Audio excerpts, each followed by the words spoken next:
사랑하는 성도 여러분, 우리는 지난주 바울이 전하는 복음의 핵심을 함께 들었습니다. 성경대로 죽으시고 성경대로 다시 살아나신 예수 그리스도, 그분이 우리의 복음입니다. 부활하신 예수님이 우리를 붙드시고 다시 세우십니다. 우리는 부활을 믿습니다. 오늘도 우리는 사도신경으로 몸의 부활을, 예수님이 다시 사심을 고백했습니다. 그러나 실제 삶은 어떠합니까? 죽음 앞에서 세상 사람처럼 주저앉고 부활은 그저 먼 미래의 일로 느껴질 때가 있습니다. 입으로는 부활을 말하지만 실제 삶 속에서 이 세상이 전부인 것처럼 살아갈 때가 많습니다. 부활을 대놓고 부정하지는 않지만 마치 부활이 없는 것처럼 살아갑니다. 고린도 교회 성도들도 마찬가지였습니다. 고린도 교회 안에는 몸의 부활을 부정하는 이들이 있었습니다. 그들이 예수님의 부활 자체를 부정한 것은 아닙니다. 그러나 자신들의 성도들의 부활을 믿지 않았습니다. 사람은 죽으면 모든 것이 끝이다 여겼습니다. 당시 헬라 사람들은 육체를 천하게 여겼습니다. 영혼은 영원히 산다고 믿었지만 몸이 다시 사는 것은 받아들이지 않았습니다. 이러한 생각들이 고린도 안에 들어와서 몸의 부활을 의심케 하였습니다. 바울은 이 문제를 단순히 견해 차이로 넘기지 않습니다.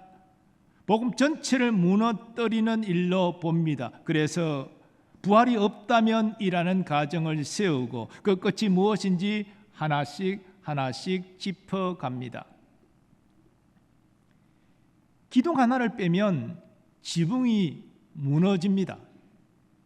만일 부활이 없다면 우리 신앙에는 무엇이 남습니까?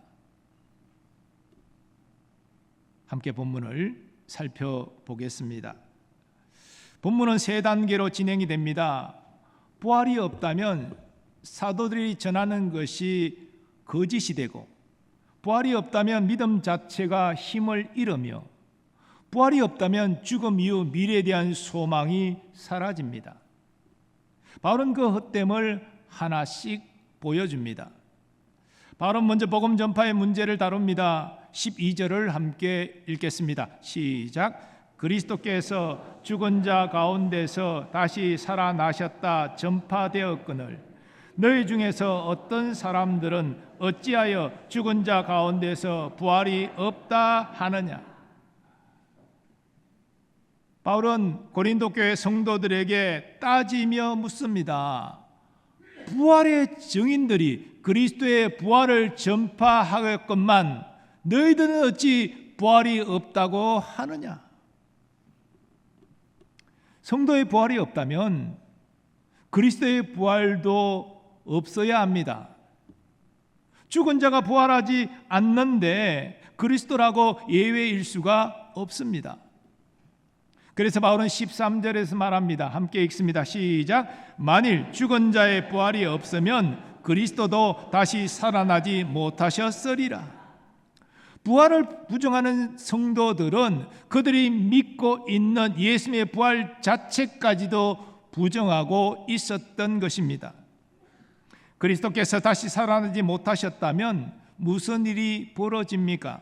14절을 함께 읽습니다. 시작. 그리스도께서 만일 다시 살아나지 못하셨으면 우리가 전파하는 것도 헛것이요 또 너희 믿음도 헛것이며, 이 헛것이라는 헬라어는 속이 텅 비어 있다는 뜻입니다. 분명히 곡식 같아 보였는데 껍질을 까보니 안에 알맹이가 없는 쭉정이, 두툼해 보였는데 열어보니까 아무것도 없는 빈지갑과 같습니다. 사도들이 평생 전파한 핵심은 하나입니다. 십자가에서 죽으신 예수님이 다시 살아나셨다는 사실입니다. 이 한 가지를 위해서 사도들은 매 맞고 옥에 갇히고 목숨까지 내놓았습니다. 그런데 부활이 없다면 그 모든 전파가 헛된 것이 됩니다. 알맹이가 빠진 빈 껍데기에 불과합니다. 부활이 사실이 아니라면 사도들이 전한 것 전체가 무너집니다. 바울은 한 걸음 더 나아갑니다. 15절을 함께 읽겠습니다. 시작. 또 우리가 하나님의 거짓 증인으로 발견되리니 우리가 하나님이 그리스도를 다시 살리셨다고 증언하였음이라. 만일 죽은 자가 다시 살아나는 일이 없으면 하나님이 그리스도를 다시 살리지 아니하셨으리라. 부활이 없다면 사도들은 단순히 말실수한 사람이 아닙니다. 하나님에 대하여 거짓말한 사람입니다. 잘못된 사실을 전하는 것과 하나님의 이름을 걸고 거짓말하는 것은 무게가 다릅니다.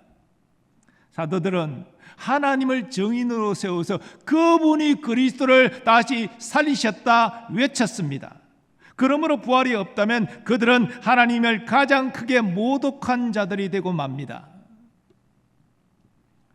이제 바울은 복음 전파에서 믿음으로 시선을 돌립니다. 16절에서 그는 앞의 과정을 다시 한번 반복하여 말합니다. 같이 읽습니다. 시작. 만일 죽은 자가 다시 살아나는 일이 없으면 그리스도도 다시 살아나신 일이 없었을 터이요. 바울이 같은 말을 사실상 반복하는 이유는 잊어버렸기 때문이 아닙니다. 못을 한 번 더 깊이 박듯이 예수님의 부활이 분명한 사실임을 그들의 마음속에 새기기 위함입니다. 부활은 빠져도 되는 그런 교리가 아니기 때문입니다. 이 사실이 우리 믿음에 무엇을 뜻하는지 17절에서 말합니다. 함께 읽겠습니다. 시작. 그리스도께서 다시 살아나신 일이 없으면 너의 믿음도 헛되고 너희가 여전히 죄 가운데 있을 것이요.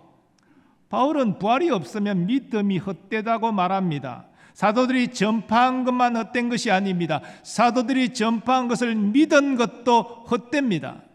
아니, 거짓을 믿어서 무슨 유익이 있겠습니까? 그리고 바울은 고린도 성도들이 여전히 죄 가운데 있다라고 말합니다. 예수를 믿고 죄 사함 받았다고 확신했는데 그 죄가 그대로 있다는 것입니다. 여전히라는 말이 무겁습니다. 부활이 없다면 예수를 믿기 전과 예수를 믿은 이후에 달라지는 것이 아무것도 없습니다. 제사함을 받았다는 고백도 하나님 앞에서 의롭게 되었다는 감사도 모두 빈 껍데기에 불과한 빈말이 됩니다. 예수님의 구원 자체가 무너지기 때문입니다. 믿음이 헛되다는 것은 그저 마음의 확신이 사라지는 정도가 아닙니다. 믿음이 서 있는 토대 전체가 무너지는 것입니다. 왜 부활이 없으면 죄 가운데 있게 됩니까? 십자가가 정말 죄를 담당한 죽음이라면 하나님께서 아들의 죽음을 인정하는 표시가 있어야 합니다. 부활이 바로 그 표시입니다. 부활은 독생자의 죽음으로 세상의 죄값이 다 치루어졌다고 하나님이 찍어주신 영수증입니다. 그런데 부활이 없다면 십자가는 죄값도 치르지 못하고 그저 실패한 죽음으로 끝났을 뿐입니다. 영수증 없는 결제처럼 아무것도 확인할 수 없습니다. 돈은 분명히 빠져나갔는데 갚았다는 증거는 없습니다. 제사함도 하나님 앞에서 의롭게 됨도 또 새 생명도 보증할 수 없습니다. 그러므로 부활은 복음에 덧붙은 부록이 아닙니다. 복음을 완성하는 마지막 도장입니다. 이제 바울은 성도의 미래를 봅니다. 18절을 함께 읽겠습니다. 시작. 또한 그리스도 안에서 잠자는 자도 망하였으리니. 이 잠자는 자, 이미 세상을 떠난 성도를 의미합니다. 성경이 성도의 죽음을 잠으로 표현하는 것은 우연이 아닙니다. 잠은 깨어나는 아침을 전제합니다. 부활이 있기에 죽음을 잠으로 표현할 수 있는 것입니다. 그런데 부활이 없다면 그 잠은 영원한 어둠에 됩니다. 깨어날 아침이 없는 밤입니다. 다시 볼 수 없습니다. 믿음으로 먼저 떠난 부모님도, 믿음의 선배들도 다시 볼 수 없습니다. 영원한 이별이 됩니다. 불이 없다면 고난 속에 견딘 그 인내도 열매 없이 사라져버립니다. 무덤 앞에서 천국에서 다시 만나요 라고 나누었던 고백도 다 헛된 인사말이 됩니다. 한마디로 망한 것입니다. 바울은 마지막 결론에 이릅니다. 19절을 함께 읽겠습니다. 시작. 만일 그리스도 안에서 우리가 바라는 것이 다만 이 세상의 삶뿐이면 모든 사람 가운데 우리가 더욱 불쌍한 자이리라. 부활이 없고 바라는 것이 이 세상뿐이면 성도는 세상에서 가장 불쌍한 자가 됩니다. 왜 그렇습니까? 세상 사람들은 이 세상에서 즐길 것 다 즐깁니다. 그러나 성도들은 하늘의 것을 바라보고 눈앞의 것을 포기합니다. 영원한 소망을 가지고 이 땅에 즐거움을 내려놓습니다. 때로 손해를 감수하고 믿음 때문에 핍박을 받습니다. 그런데 부활이 없다면 그 모든 희생은 무엇이 됩니까? 오지 않을 미래를 위해서 헛되이 오늘을 다 바친 셈입니다. 받지도 못할 약속을 붙들고 평생을 헛되이 견딘 것입니다. 그보다 더 허망한 인생이 어디 있겠습니까? 부활이라는 소망을 위해서 모든 것을 내려놓았는데 그 부활이 없다면 남는 것은 아무것도 없습니다. 그 모든 희생이 다 헛수고가 됩니다. 소망을 잃은 것이 아니라 소망이 처음부터 없었던 것입니다. 부활이 없다면요. 복음은 단순히 현재 위로만을 위한 것이 아닙니다. 영원한 생명을 향한 소망입니다. 부활이 없다면 복음은 살아가는 동안 단순히 잠깐 기대 보는 버팀목에 불과합니다. 그러나 바울은 단호합니다. 성도의 소망은 그렇게 작지 않습니다. 바울은 부활이 없다는 가정을 끝까지 밀고 나갔습니다. 그 끝에서 우리는 깨닫습니다. 부활은 복음의 한 부분이 아니라 복음 전체를 떠받치는 기둥입니다. 그 기둥이 빠지면 모든 것이 무너집니다. 모든 것이 다 무너진다면 우리에게 부활은 그만큼 절대적이라는 뜻입니다. 바울은 부정의 길을 통해서 오히려 부활의 무게와 가치를 드러냅니다. 그리스도께서는 참으로 죽은 자 가운데 다시 살아나셨습니다. 부활은 분명한 사실입니다. 그러므로 모든 것이 달라집니다. 무너질 뻔했던 그 자리가 이제는 흔들리지 않는 토대가 놓입니다. 복음은 진실하고 믿음은 굳건하며 소망은 확실합니다. 우리는 지금까지 부활이 없을 때 무엇이 무너지는지를 보았습니다. 그렇다면 부활이 분명한 사실임을 확인한 지금 부활의 그리스도는 우리에게 어떤 의미가 있습니까? 우리 첫 번째 대지를 같이 선포하겠습니다. 시작. 부활의 그리스도는 우리 전파의 근거이십니다. 사도들이 왜 목숨을 걸고 복음을 전했습니까? 왜 부활의 주님을 증거했습니까? 예수님이 부활하신 것이 사실이기 때문입니다. 그들이 부활하신 예수님을 만났습니다. 사도들의 정언 위에 세워진 초대교회를 보십시오. 그들에게는 권력도 돈도 세력도 없었습니다. 그들에게 주어진 분명한 한 가지는 예수 그리스도가 저들을 위하여 죽으시고 부활하셨다는 것입니다. 사도들은 감옥에서도 또 성도들은 감옥에서도 사형장에서도 이 사실을 전했습니다. 그리고 그 증언이 로마 제국을 흔들었습니다. 거짓된 이야기로는 결코 일어날 수 없는 것입니다.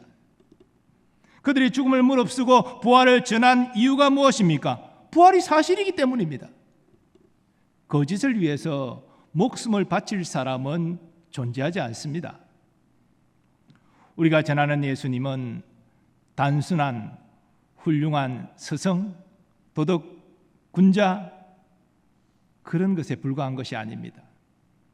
주님은 무덤을 깨치고 부활하신 우리의 구원자이십니다. 우리가 믿지 않는 가족에게서 또 직장에서 또 믿지 않는 이웃 앞에 복음을 전하는 것은 바로 무덤을 깨치고 부활하신 주님을 증거하는 것입니다. 그러니 담대하시기 바랍니다. 부활의 그리스도께서 우리 전파의 근거가 되십니다. 그러므로 우리는 곁에 있는 한 사람에게 담대히 예수님을 전하기로 다짐합니다. 이제 두 번째 대지 또 같이 선포하겠습니다. 시작. 부활의 그리스도는 우리 믿음의 기초이십니다. 바울은 부활이 없다면 여전히 죄 가운데 있다라고 말했습니다. 그러나 부활이 있기에 우리는 제3과 의롭게 됨의 구원에 이릅니다. 부활은 우리의 전파만 헛되게 하지 않는 것이 아닙니다. 우리의 믿음의 뿌리를 세웁니다. 의심 많았던 도마는 예수님의 그 못자국에 손가락을 넣어봐야 내가 예수님의 부활을 믿겠다 했습니다. 그런데 부활하신 주님이 그 도마에게 직접 찾아오셨습니다. 상처난 손과 옆구리를 보이셨습니다. 그러자 도마는 고백합니다. 나의 주님이시여 나의 하나님이시니이다. 도마를 바꾼 것은 그의 결심이 아닙니다. 부활하신 주님이 그에게 나타나셨기 때문입니다. 오늘날 우리에게도 신앙적인 의심이 찾아올 때가 있습니다. 그렇게 간절히 기도했는데 응답되지 않고 또 열심히 믿었는데도 삶이 달라지는 것이 없어 회의감이 들 때가 있습니다. 그러나 그런 상황에서 우리를 붙드는 것은 우리가 쥐어짜는 의지가 아닙니다. 의심하던 도마를 찾아오신 부활하신 예수님 지금도 살아계십니다. 우리를 오늘도 찾아오십니다. 성령으로 임하셔서 우리를 단단히 붙드십니다. 이 사실을 신뢰하고 의지하십시오. 부활의 그리스도께서 우리 믿음의 기초가 되십니다. 그러므로 우리는 감정의 파도에 흔들리지 않고 살아계신 주님만 의지하기로 결단합니다. 이제 셋째 대지 또 같이 선포하겠습니다. 시작. 부활의 그리스도는 우리 소망의 보증이십니다. 죽음이 마지막이 아닙니다. 그리스도 안에서 잠든 자들은 망한 것이 아니라 영광 가운데 있습니다. 영광의 주님이 함께 하시기 때문입니다. 그리고 마지막 날에 반드시 부활합니다. 그래서 교회는 눈물 가운데서도 소망을 말합니다. 장례식장에서도 부활을 고백합니다. 그 소망이 얼마나 깊은 것인지 모든 것을 잃은 욥을 한번 생각해 보십시오. 그는 한순간 자녀들을 다 잃고 그 많은 재산도 다 사라지고 자신의 육신의 병까지 들었습니다. 잿더미에 앉아서 있습니다. 그러나 그 깊은 절망 속에서도 욥은 이렇게 외칩니다. 내 가죽이 벗김을 당한 뒤에도 내가 육체 밖에서 하나님을 배우리라. 모든 것이 끝난 그 자리에서 욥이 붙던 것은 형편이 곧 나아질 거야라는 기대가 아니었습니다. 하나님을 죽음 뒤에 뵙는다는 소망이었습니다. 이 소망이 오늘 우리에게도 있습니다. 우리 앞에도 때로 무거운 자리가 놓입니다. 영정 앞에서 서야 하는 자리, 또 차도가 없는 병상에서 밤을 지새우는 날들, 줄어드는 기력으로 인생의 끝을 헤아리는 시간이 있습니다. 세상은 그 자리에서 이제 모든 것이 끝이다라고 말합니다. 그러나 부활하신 주님은 소망을 말씀하십니다. 그 소망은 잠시 마음을 달래는 위로가 아닙니다. 죽음 너머까지 이어지는 영원한 소망입니다. 영정 앞에서도, 병상에도, 인생의 화엄기에도 낙심하지 마십시오. 그리스도 안에 있는 산 소망을 붙드십시오. 부활이 우리 소망의 반석입니다. 예수님은 무덤을 깨뜨리고 다시 살아나셨습니다. 부활의 그리스도께서 우리 부활의 소망을 보증합니다. 그러므로 우리는 죽음 앞에서도 고개를 들고 영원한 나라를 바라보며 살기로 결단합니다. 아멘. 사랑하는 여러분, 서론에서 물었습니다. 부활이 없다면 무엇이 남습니까? 아무것도 남지 않습니다. 부활이 없으면 우리의 전파도, 우리의 믿음도, 우리의 소망도 다 헛된 것입니다. 그러나 무덤은 비었고 주님은 다시 살아나셨습니다. 이제 우리의 전파는 헛되지 않습니다. 우리 믿음도 헛되지 않습니다. 우리의 소망 역시 헛되지 않습니다. 예수님의 부활이 우리 죄가 다 해결되었음을 선포합니다. 부활하신 예수님은 성령으로 지금도 우리와 함께 하십니다. 우리를 영원한 생명으로 인도하십니다. 이것이 우리가 붙든 복음입니다. 부활의 주님을 바라보십시오. 주님은 죽음에서 다시 사셨습니다. 부활하신 주님이 우리의 영원한 소망이십니다. 사랑하는 여러분, 부활이 없다면 모든 것이 무너집니다.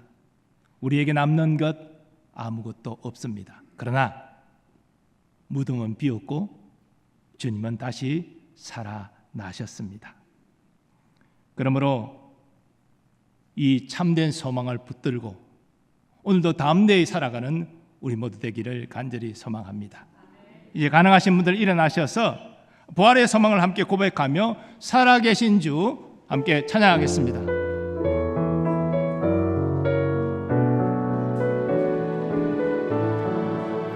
주 하나님, 주 하나님, 독생자 예수 날 위하여 오시었네. 내 모든 죄 다 사시고 죽음에서 부활하신 나의 구세주, 주 안에서 거듭난 생명, 주 안에서 거듭난 생명 도우시는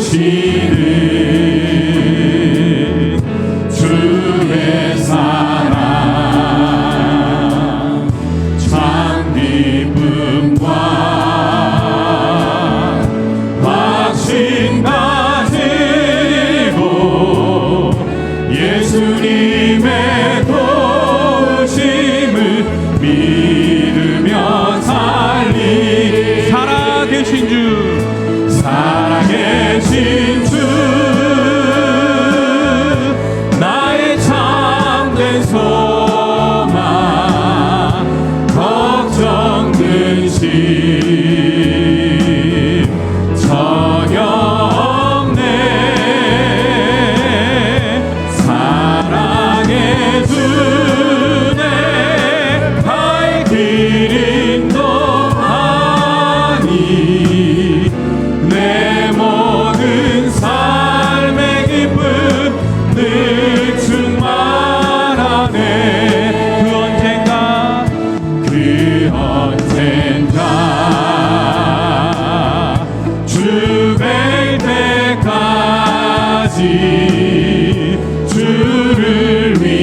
살아계신 주 살아계신 주 나의 참된 소망 걱정 근심 전혀 없네 사랑의 주내 갈 길 인도하니 내 모든 삶의 기쁨 늘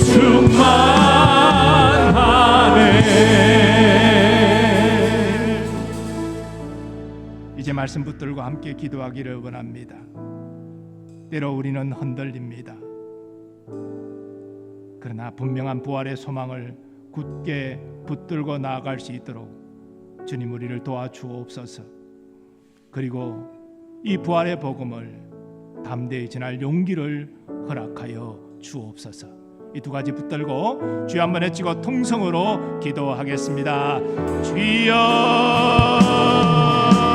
이제 나는 옛 사람 아니요 사망에서 건지신 주의 자녀이니 그 한없는 주의 사랑 안에 기쁨으로 걸어가겠네. 이제 나는 옛 사람 아니요 사망에서 건지신 주의 자녀이니 그 한없는 주의 사랑 안에 기쁨으로 걸어가겠네. 이제 나는 옛 사람 아니요 사망에서 건지신 주의 자녀이니 그 한없는 주의 사랑 안에 기쁨으로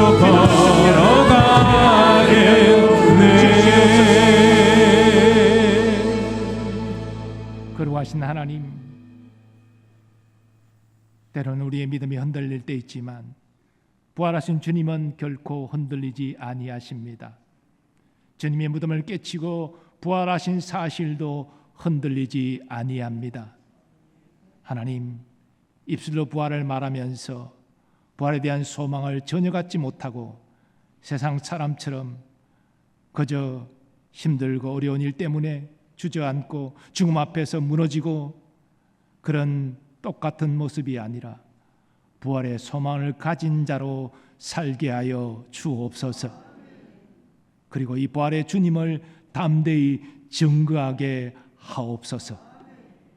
이제는 우리 주 예수 그리스도의 은혜와 하나님 아버지의 무한하신 사랑하심과 성령님의 역사하심과 교통하심이 부활에 없다면 모든 것이 무너진다는 이 사실을 통하여 부활의 가치와 무게를 다시 한번 느끼고 죽음을 깨치고 성경대로 부활하신 예수 그리스도 그분이 주는 소망을 붙들고 부활의 주님을 담대히 증거하며 살리라 결단하는 모든 주의 백성들의 삶의 범사 위에 이 나라와 이 민족과 세계 복음을 위해 헌신하는 모든 선교사님들의 삶과 사역 위에 이제로부터 영원까지 함께 하시기를 축원하옵나이다. 아멘.